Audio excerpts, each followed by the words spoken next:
വൃക്കകളുടെ concave വശത്തിൻ്റെ മധ്യഭാഗത്തെ ഹൈലം എന്ന് വിളിക്കുന്നു.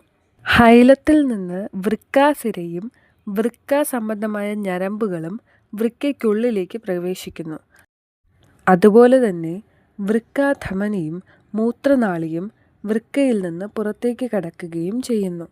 വൃക്കാസിര ഹൃദയത്തിൽ നിന്നും അയോർട്ടയിൽ നിന്നും രക്തത്തെ ശുദ്ധീകരിക്കുന്നതിനായി വൃക്കകളിലേക്ക് കൊണ്ടുവരുന്നു.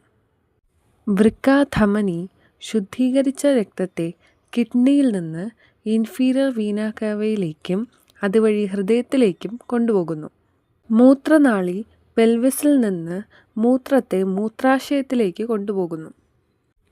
മൂത്രാശയം എന്നത് മൂത്രത്തെ താൽക്കാലികമായി സംഭരിച്ചു വയ്ക്കാനുള്ള ഒരു അവയവമാണ്. വൃക്കകളെക്കുറിച്ച് കൂടുതലായി അറിയാൻ നിങ്ങൾ ആഗ്രഹിക്കുന്നുണ്ടോ? എങ്കിൽ ഉറപ്പായി ഞങ്ങളുടെ യൂട്യൂബ് ചാനൽ സന്ദർശിക്കൂ. Nephrons and beyond.